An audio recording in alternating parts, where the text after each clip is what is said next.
साल 2020। अगाथा 616 नाम का एक विशाल एस्टेरॉयड पूरी रफ्तार से पृथ्वी की तरफ बढ़ रहा था। एक ऐसा खतरा जो पूरी इंसानियत को खत्म कर सकता था। दुनिया भर की सरकारों ने अपनी सारी ताकत झोंक दी और हजारों मिसाइलें अंतरिक्ष में उस एस्टेरॉयड की ओर दाग दी गईं। एक जबरदस्त धमाका हुआ और एस्टेरॉयड तो टूटकर खत्म हो गया, लेकिन असली तबाही अब भी शुरू हुई थी।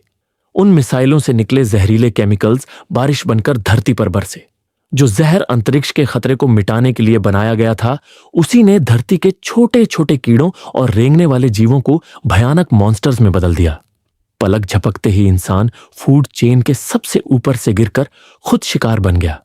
सिर्फ 1 साल के भीतर पृथ्वी की 95% इंसानी आबादी खत्म हो गई।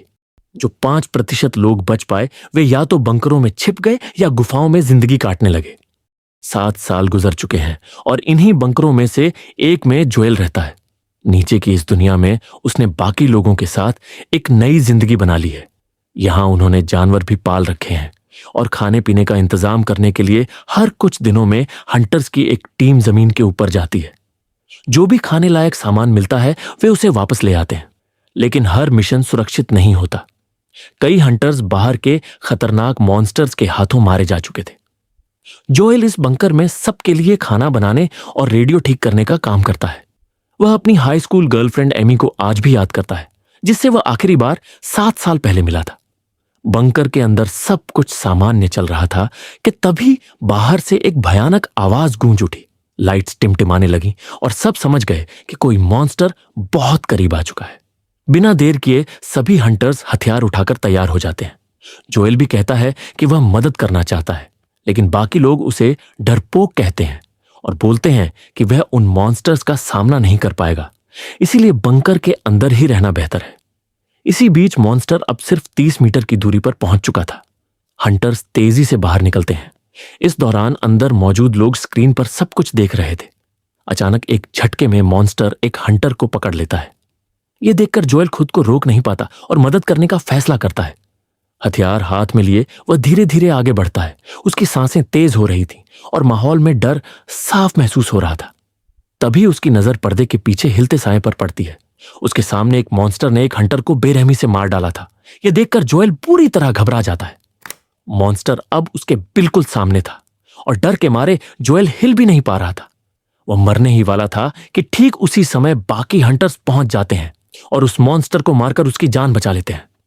और यहीं से कहानी 7 साल पीछे चली जाती है, उस समय जब जोएल अपनी गर्लफ्रेंड एमी के साथ था और उसी पल पहली बार शहरों पर उन विशाल मॉन्स्टर्स का हमला शुरू हुआ था। जोएल तेजी से एमी के साथ वहां से निकलता है और भागते हुए अपने घर पहुंचता है। शहर अब रहने लायक नहीं बचा था। हर तरफ अफरा तफरी थी और लोग जल्द से जल्द वहां से निकलने की तैयारी कर रहे थे। एमी घबराई हुई आवाज में जोएल से कहती है कि उसे अपनी मां के पास जाना होगा, क्योंकि वे जरूर चिंता कर रही होंगी। जोएल उसकी आंखों में देखते हुए कहता है कि वह उसे ढूंढ लेगा और फिर भारी दिल के साथ उसे अलविदा कह देता है। वर्तमान समय में जोएल रेडियो के जरिए बाहरी दुनिया से संपर्क बनाने की कोशिश कर रहा था। तभी अचानक रेडियो पर एक जानी पहचानी आवाज सुनाई देती है। वो एमी थी। कई सालों बाद उसकी आवाज सुनकर जोएल की आंखों में चमक लौट आती है। वह उससे बात ही कर रहा होता है कि अचानक रेडियो बंद हो जाता है। जोएल की सारी खुशी पल भर में मायूसी में बदल जाती है। उसे लगता है कि शायद अब वह दोबारा उससे संपर्क नहीं कर पाएगा। वह चुपचाप बैठा रहता है। फिर बाकी लोगों से पूछता है कि एमी जिस कॉलोनी में रहती है वह यहां से कितनी दूर है। जवाब मिलता है लगभग 140 किलोमीटर। तभी पास बैठा टिम कहता है कि अगर तुम वहां जाने का सोच रहे हो तो इस ख्याल को छोड़ दो, क्योंकि बाहर जिंदा बचना आसान नहीं है और यह सफर तुम्हें खत्म कर सकता है। मगर जोएल अपना फैसला कर चुका था। वह सबको देखकर कहता है कि वह यहां सबसे प्यार करता है, लेकिन उस इंसान से सबसे ज्यादा करता है जो उससे 140 किलोमीटर दूर है, और उसी तक पहुंचने के लिए वह यह खतरा उठाएगा। कुछ ही देर में जोएल अपना सामान पैक करता है और जाते जाते कहता है कि वैसे भी वह यहां किसी काम का नहीं है। यह सुनकर टिम उसे रोकने की कोशिश करता है और कहता है कि वह इस जगह का हिस्सा है।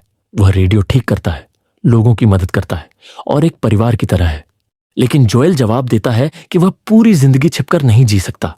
अब वक्त आ गया है बाहर जाने का। इतना कहकर वह सबको अलविदा कहता है और उस खतरनाक बाहरी दुनिया में पहला कदम रख देता है। यहीं से उसकी जिंदगी की सबसे बड़ी जर्नी शुरू होती है। एक ऐसी जर्नी जो उसे हमेशा के लिए बदल देने वाली थी। बाहर की ताजी हवा और खुली धूप उसके चेहरे को छूती है और लंबे समय बाद उसे आजादी का एहसास होता है।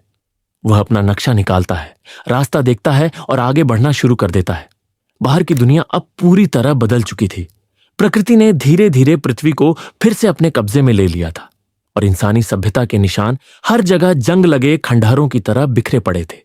सामने एक छोटा सा सुनसान कस्बा खंडहर बन चुका था, जहां हर तरफ वीरानी फैली हुई थी और रास्तों पर विशाल अंडे बिखरे पड़े थे।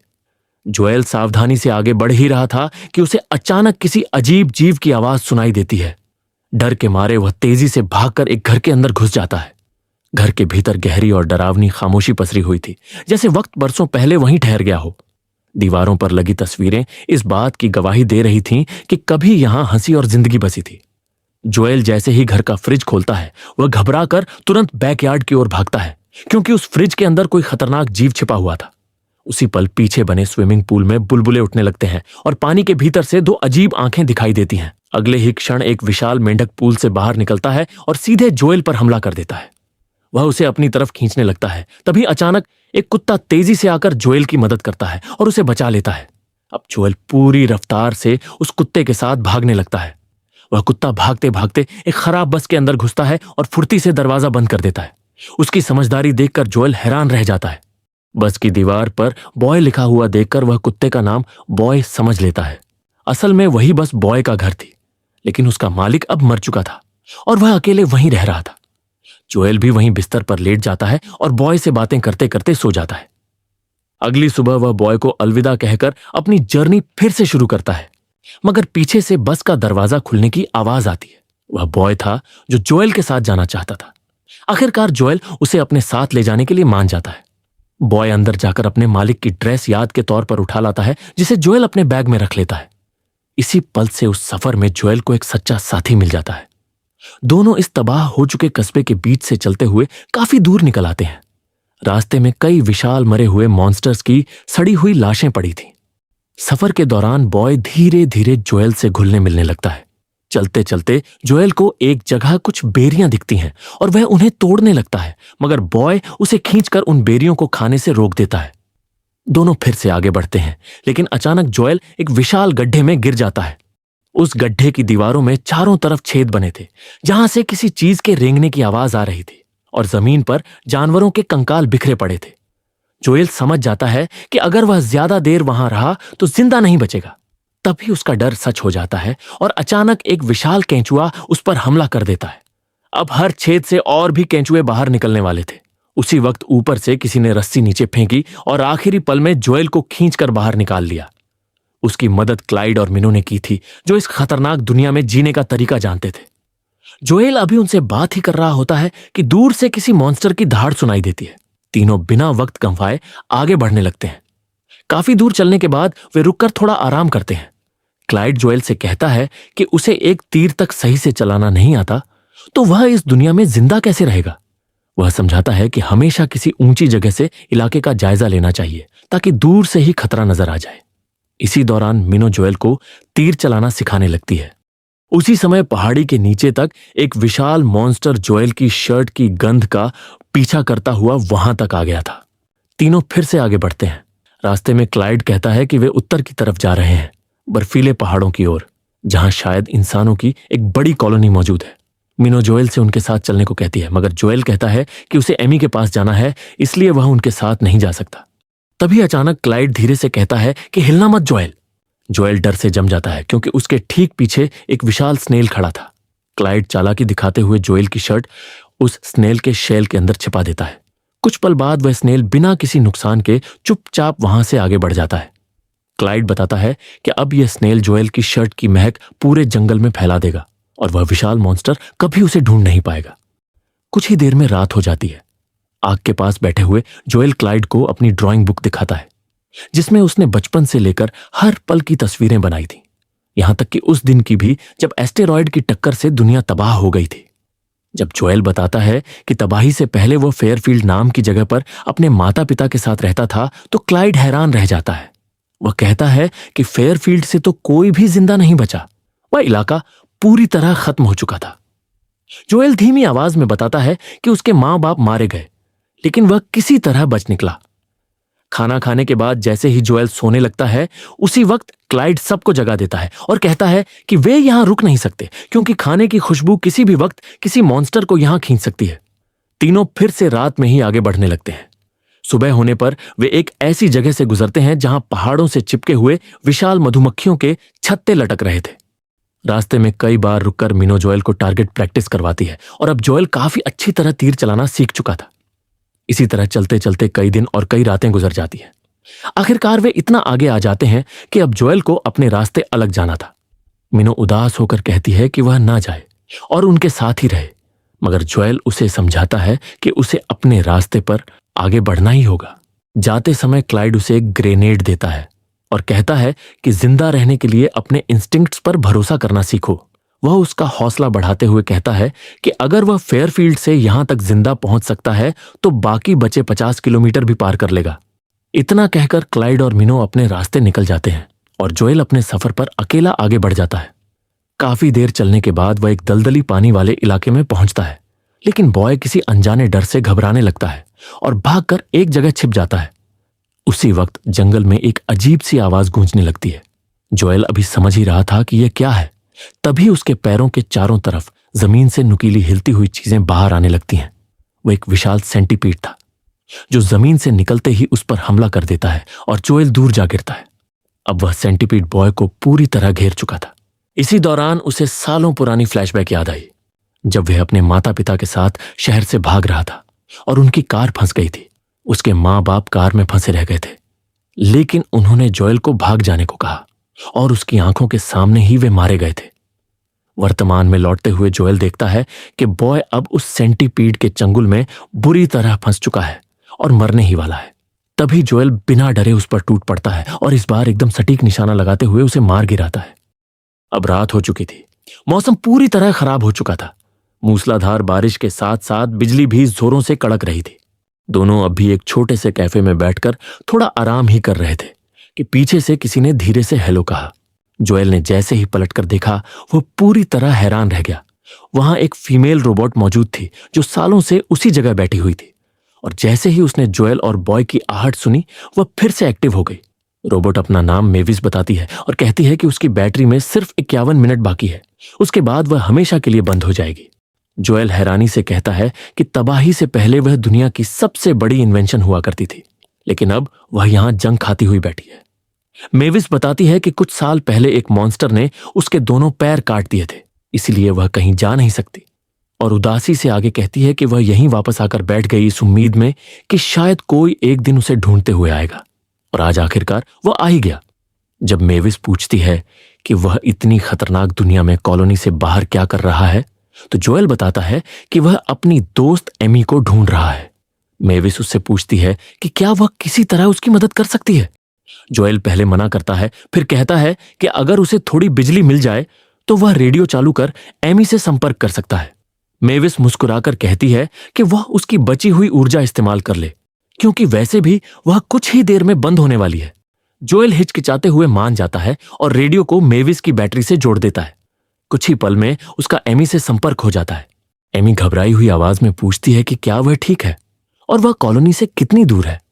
जोएल बताता है कि वह सिर्फ 15 किलोमीटर दूर है और बहुत जल्द पहुंच जाएगा। लेकिन तभी अचानक रेडियो बंद हो जाता है, क्योंकि मेविस के सिस्टम ने आखिरी 15 मिनट की ऊर्जा बचाने के लिए ऑटोमेटिकली पावर काट दी थी। मेविस उससे माफी मांगती है और माहौल हल्का करने के लिए उसके माता पिता का नाम और पता पूछती है। जैसे ही जोएल बताता है, मेविस अपने डेटा में खोजकर उसके माता पिता की तस्वीरें दिखाने लगती है। यह देखकर जोएल भावुक हो जाता है और धीरे से कहता है कि उसके पास अपने मम्मी पापा की कोई तस्वीर नहीं थी। वो आगे बढ़कर मेविस को गले लगा लेता है। उसी वक्त बाहर उनके सामने से कई स्काई जेली हवा में तैरती हुई गुजरती है, और इस तबाह दुनिया में वह खूबसूरत नजारा देखकर जोएल को थोड़ी शांति महसूस होती है। मगर उसी पल बगल में बैठी मेविस बात करते करते हमेशा के लिए बंद हो जाती है। जोएल चुपचाप उसे अलविदा कहता है और फिर से अपनी जर्नी शुरू कर देता है। काफी दूर आने के बाद उसे महसूस होता है कि जमीन के नीचे कुछ चल रहा है। जब वह पीछे मुड़कर देखता है तो उसकी सांस रुक जाती है। एक विशाल जीव जमीन को चीरता हुआ उसकी तरफ बढ़ रहा था, फिर अचानक रुक जाता है। जोएल समझ जाता है कि यह जीव आवाज सुनते ही हरकत में आता है। वह एक छोटा सा खिलौना दूर फेंकता है और अगले ही पल वह जीव बिजली की तरह जमीन फाड़ते हुए उस खिलौने पर हमला कर देता है। मौका देखते ही जोएल बॉय के साथ पूरी रफ्तार से भागने लगता है, मगर वह दानव जैसा जीव हर चीज तोड़ता फोड़ता उनके पीछे आ जाता है।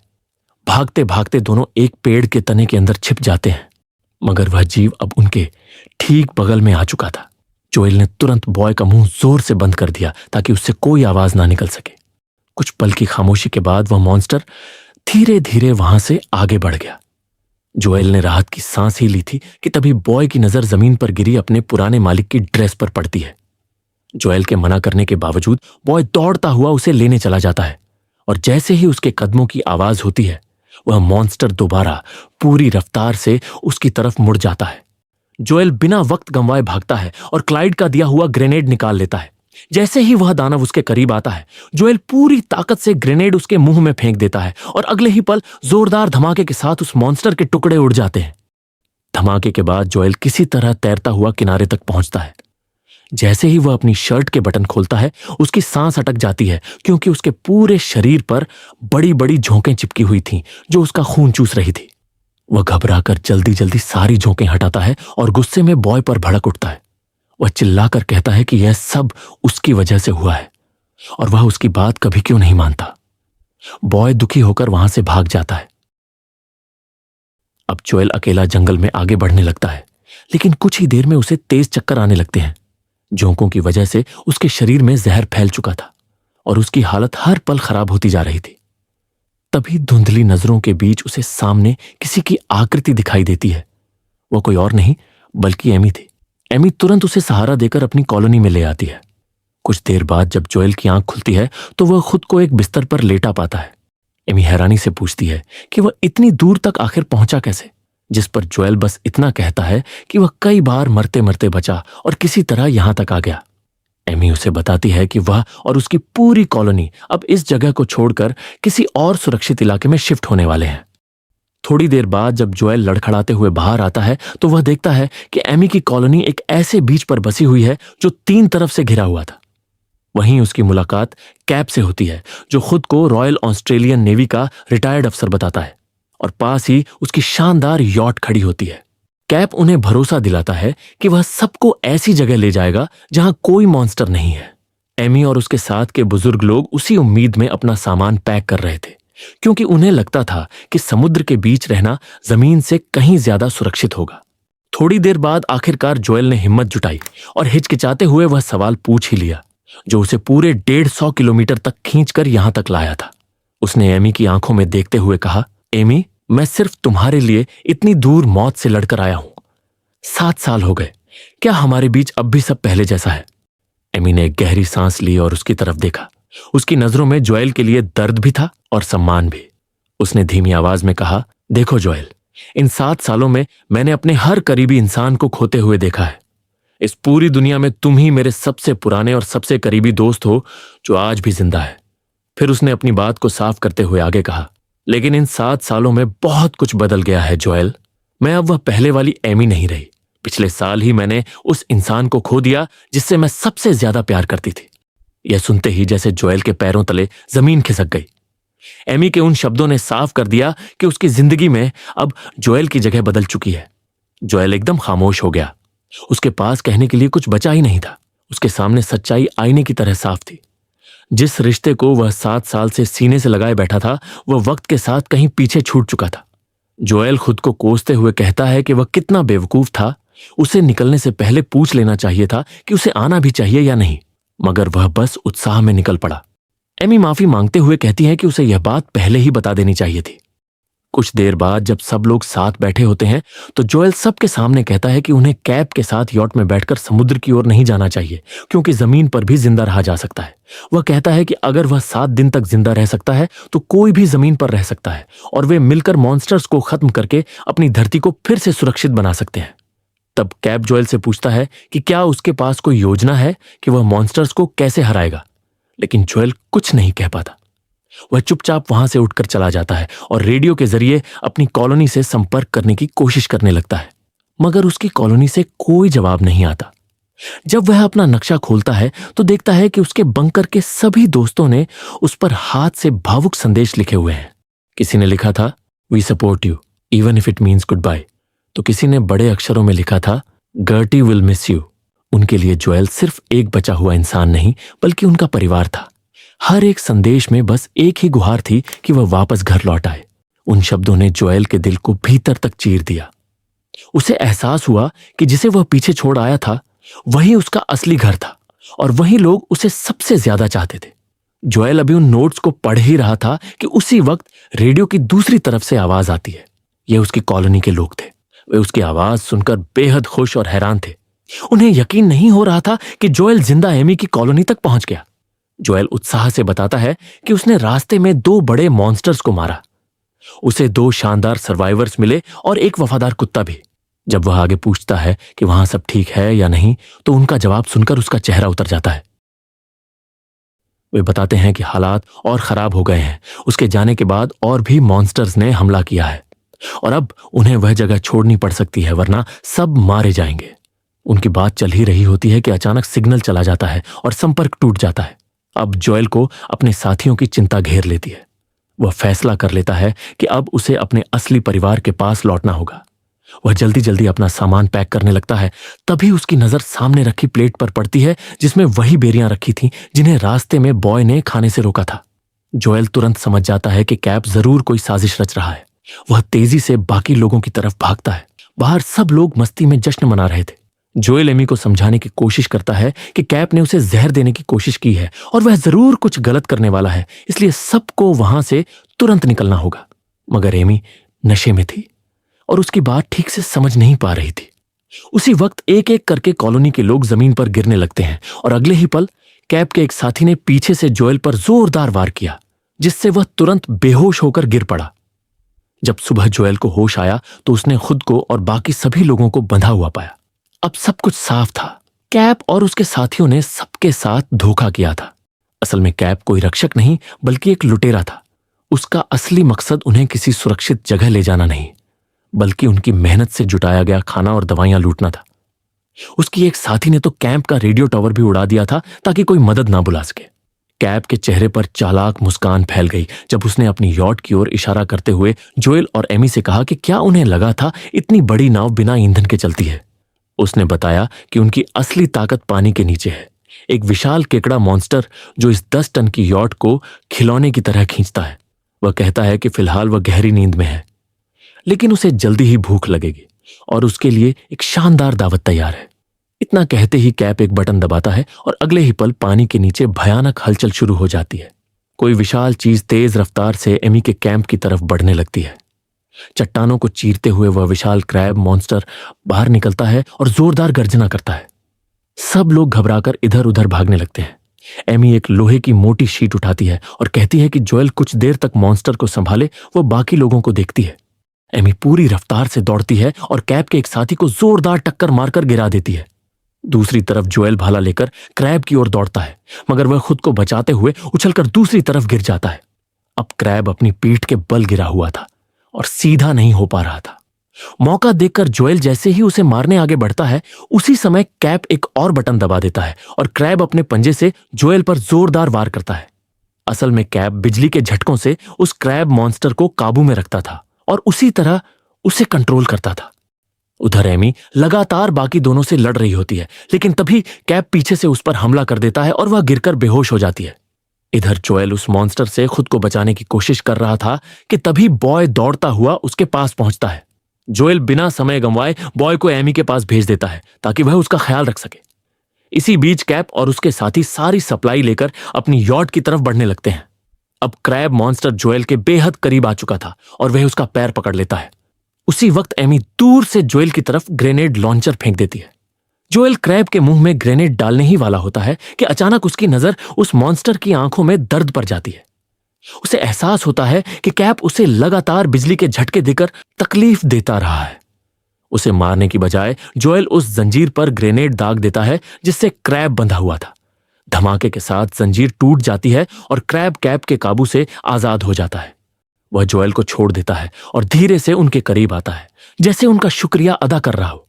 अगले ही पल वह पूरी रफ्तार से कैप की यॉट की तरफ बढ़ता है और एक एक करके कैप और उसके साथियों को मार डालता है। अब वह मॉन्स्टर सच में आजाद था। यह देखकर बाकी लोग राहत की सांस लेते हैं और खुशी से भर जाते हैं। थोड़ी देर बाद सभी जोएल का शुक्रिया अदा करते हैं क्योंकि उसने उनकी जान बचाई थी। जोएल एमी से कहता है कि अब उसे निकलना होगा क्योंकि उसके दोस्त शायद खतरे में हैं। लेकिन अब एमी के दिल में उसके लिए फिर से वही पुराना अपनापन लौट आया था। वह मुस्कुराकर कहती है कि वह उसे ढूंढते हुए जरूर आएगी। इसके साथ ही जोएल फिर से बॉय के साथ अपने खतरनाक सफर पर निकल पड़ता है, अपनी कॉलोनी की ओर। 7 दिनों के कठिन सफर के बाद जब वे अपनी कॉलोनी के पास पहुंचता है तो देखता है कि बंकर का एंट्री पूरी तरह टूटा हुआ है। वह घबराते हुए धीरे धीरे अंदर जाता है, मगर अंदर सभी लोग सुरक्षित होते हैं। जैसे ही वे जोएल को देखते हैं, खुशी से भर उठते हैं और उसे गले लगा लेते हैं। कुछ समय बाद जोएल ने रेडियो पर पूरी दुनिया के सर्वाइवर्स के लिए एक पैगाम भेजा। वह कहता है कि दुनिया खत्म नहीं हुई है, हम खत्म हो रहे थे क्योंकि हमने लड़ना छोड़ दिया था। वह बताता है कि वह अपनी कॉलोनी के साथ पहाड़ों की ओर जा रहा है जहां मॉन्स्टर्स के होने की संभावना कम है। वह सबके दिलों में उम्मीद भरते हुए कहता है कि बाहर अभी भी एक खूबसूरत दुनिया मौजूद है। अपने बंकरों से बाहर निकलो और दुनिया को फिर से खोजो। वह हर उस इंसान को ललकारता है जो डर के कारण छिपा बैठा है और कहता है कि बाहर निकलो, अपनी आंखें खोलो, यह दुनिया अब भी हमारी है, बस हमें इसे वापस जीतना होगा। जोएल समझाता है कि मॉन्स्टर्स से बचने का तरीका उनसे छिपना नहीं, बल्कि उन्हें समझना और उनका सामना करना है। उसके ये अल्फाज सिर्फ एक मैसेज नहीं, बल्कि एक रिवॉल्यूशन की शुरुआत थी, जिसने दुनिया भर के लोगों को अंधेरे से निकलकर धूप में आने की हिम्मत दी। धीरे धीरे दुनिया भर में छिपे लोग अपने बंकरों से बाहर निकलने लगते हैं, क्योंकि अब वे समझ चुके थे कि जिंदगी जीने के लिए खतरे का सामना करना ही होगा। और इसी के साथ फिल्म यहीं खत्म हो जाती है। अगर आपको यह वीडियो पसंद आई हो तो लाइक करना ना भूलें और ऐसी ही सिनेमैटिक एक्सप्लेनेशंस देखने के लिए मूवीवर्स हिंदी को सब्सक्राइब करें। मिलते हैं अगली वीडियो में, तब तक के लिए कीप वॉचिंग और कीप ट्रैवलिंग अक्रॉस द मूवीवर्स।